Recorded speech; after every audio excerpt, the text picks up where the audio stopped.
Muchos procesos industriales requieren el manejo de fluidos. Por ejemplo, si pensamos en el envasado de leche, miel, jugos o alguna otra bebida, debemos considerar que los equipos y dispositivos que utilizan funcionan mediante los mismos principios, aunque tienen características que los hacen diferentes. Recordemos que los líquidos que mencionamos tienen diferentes densidades, diferente viscosidad y evidentemente la cantidad de envasar es distinta. Entonces, ¿qué será más rápido envasar? ¿Leche, miel o agua? ¿Qué cantidad de energía se requiere? Para que nosotros podamos responder todas estas preguntas, es necesario estudiar a los fluidos en movimiento. Como recordaremos, este campo de aplicación corresponde a la hidrodinámica.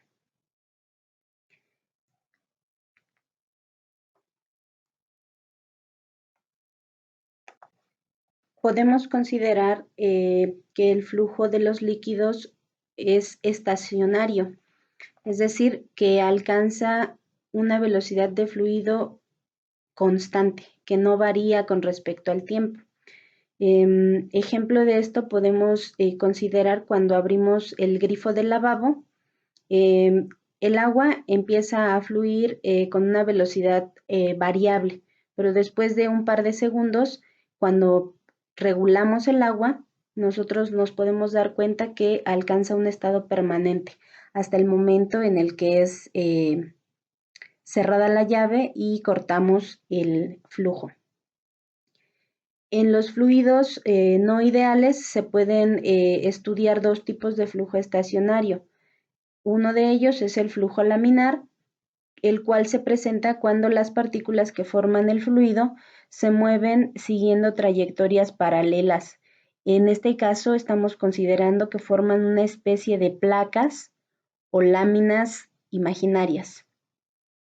El otro tipo de flujo es al que se denomina turbulento y este ocurre cuando las partículas se mueven sin seguir un orden específico.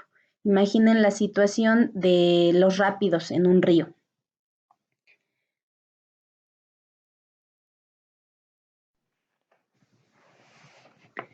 Para algunas aplicaciones prácticas nos es más conveniente conocer la cantidad de masa que circula por un conducto en determinado tiempo.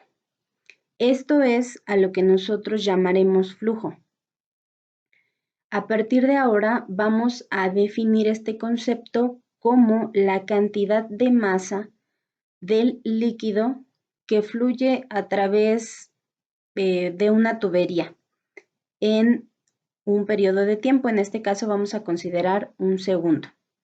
Si ustedes observan la expresión matemática que aparece, tenemos la siguiente relación. El flujo que va a estar medido o que sus unidades van a ser los kilogramos por segundo, es el resultado de dividir estas dos cantidades, la masa, cuyas unidades son los kilogramos, y el tiempo, que como ustedes recordarán, siempre lo estamos midiendo en segundos, pues esta es su unidad fundamental. Entonces, cuando nosotros realicemos la división entre la masa y el tiempo, lo que vamos a obtener es el flujo. Otras características que debemos tomar en cuenta son las siguientes. Cada fluido tiene una densidad propia, que como recordaremos, se define como el cociente entre la masa y el volumen.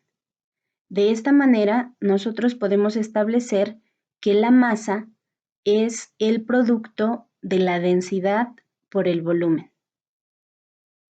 Esto, al ser reemplazado en la ecuación anterior, nos permite obtener que el flujo se puede determinar dividiendo el producto de la densidad por el volumen entre el tiempo.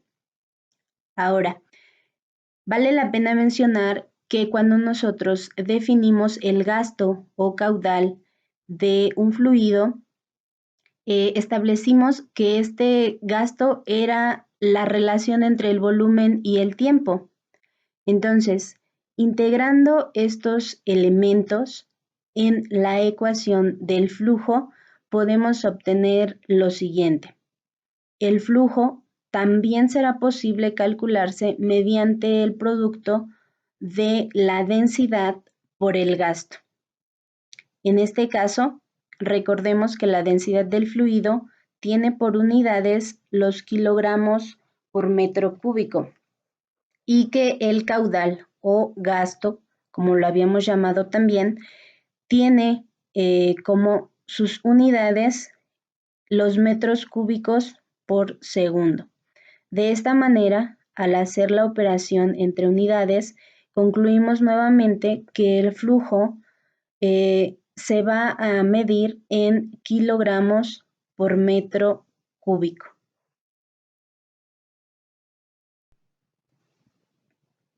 La actividad que les compete desarrollar en esta sesión es dar solución al ejercicio que se presenta. Para ello, la recomendación es que tomen la fórmula de flujo que se define como masa entre tiempo y que a partir de ella ustedes realicen el correspondiente despeje para la masa. Es fácil notar que la masa que ustedes van a calcular será el producto del valor del flujo por el tiempo. Es necesario que ustedes consideren que las unidades de tiempo que se utilizan en dicha ecuación son los segundos. Así que a partir de los datos, verifiquen que las unidades sean consistentes y apliquen la fórmula que ustedes deberán despejar.